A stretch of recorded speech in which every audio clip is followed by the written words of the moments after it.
Hello fabulous friends and welcome back to my channel. My name is Bang Bang Von Loola and I'm a burlesque dancer, producer, and a beauty enthusiast.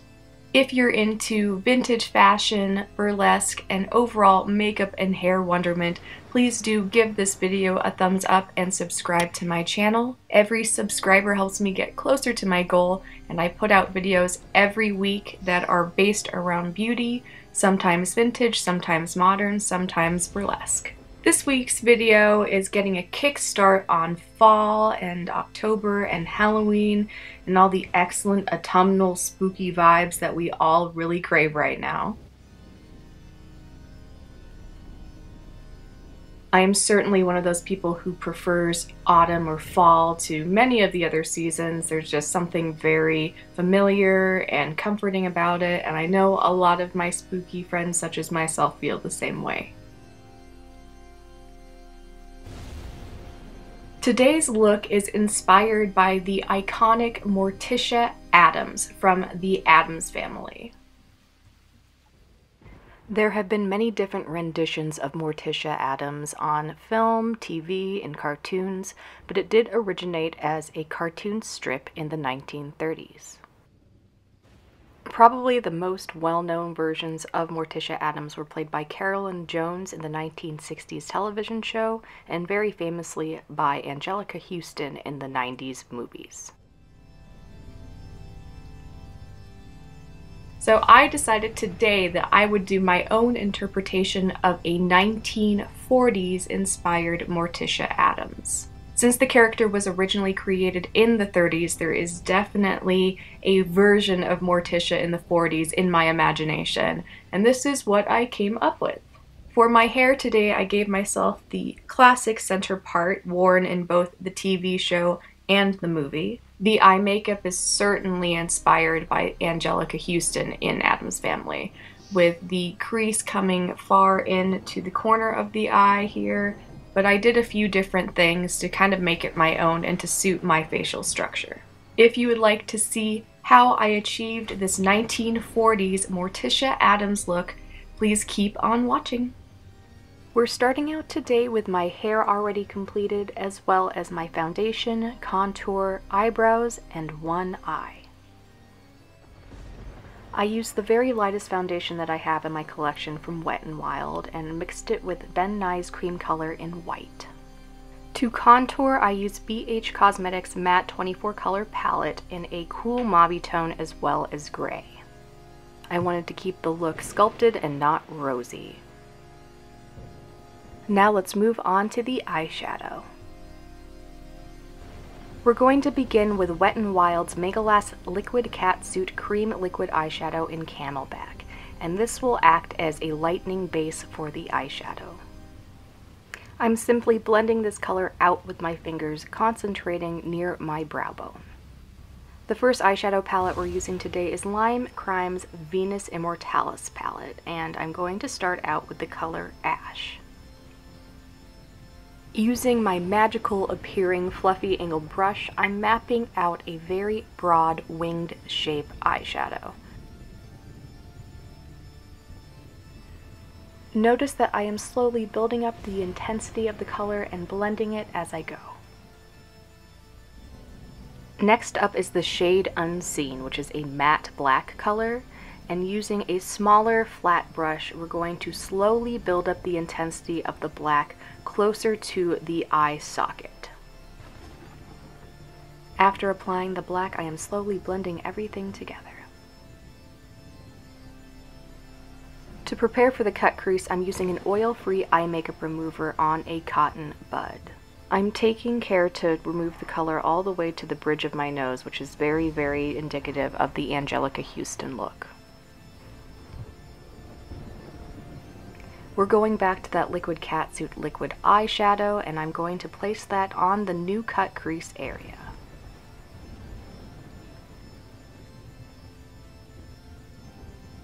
After first mapping it out with the wand, I'm going to blend it out with my finger and perfect it with a concealer brush.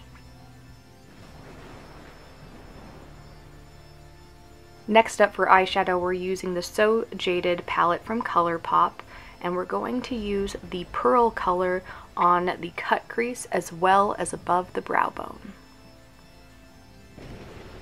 Make sure you're careful with this application so that that pearly color does not bleed into the gray and black shades that you've created already. Hopping on back to the Lime Crime palette, we're using Echo, which is a shimmery silver color, just to add a little bit of shine on that gray and black. After applying the Pearl shade from the ColourPop palette underneath my eyebrow, I'm going to use the Wet n Wild single eyeshadow in Sugar, which is a frosty white shadow, to create a little extra dimension.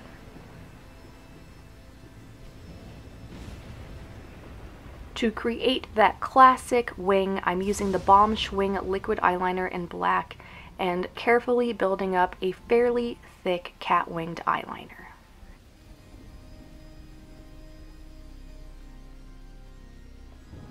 To prep my eyes for the falsie, we're using my go-to Colossal Lash waterproof mascara in black after a quick curl.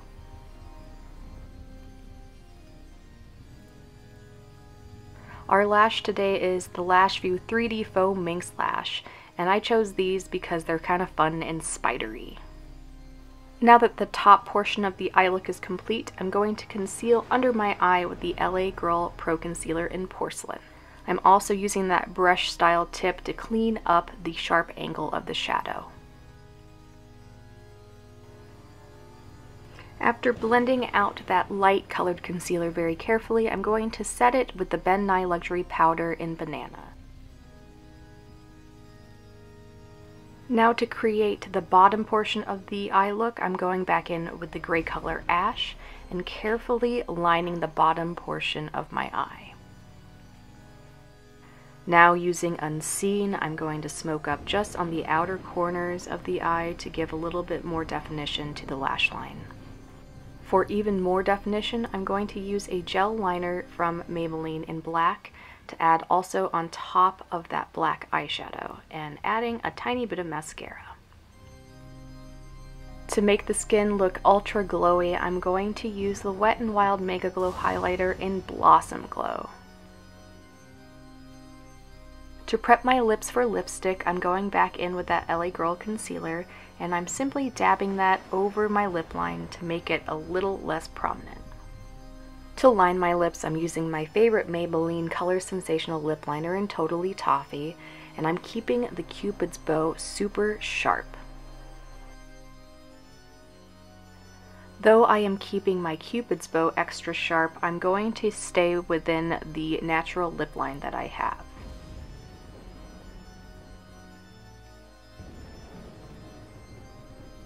The first lip color we're using today is Besame's Blood Red Lipstick.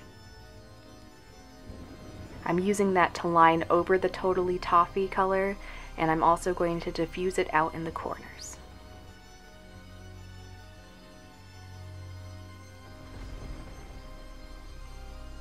This technique of using a darker color on the lip line helps give more dimension to the lips.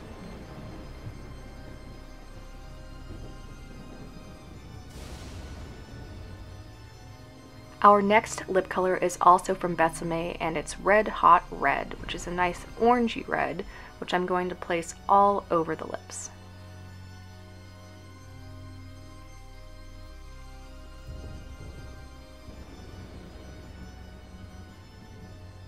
To add a slightly more lustrous texture on the lips, I'm using Revlon's Certainly Red lipstick straight from the bullet, just to add a little bit of shine.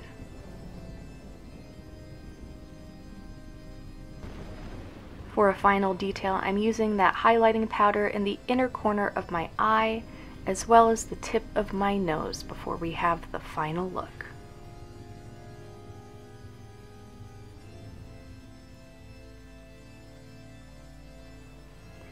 Here is the completed look. I'm really pleased with how it came out. Definitely the style of the cut crease makes this look very recognizable as the Angelica Huston version of Morticia Addams, and the red nails are absolutely necessary to bring this look together.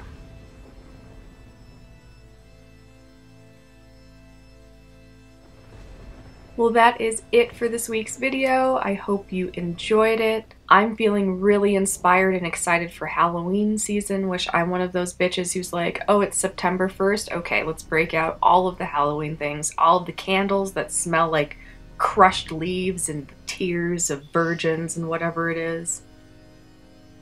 Keep your eyes peeled for more videos that are going to be on the Halloween theme side, a little bit more witchy, a little bit more me.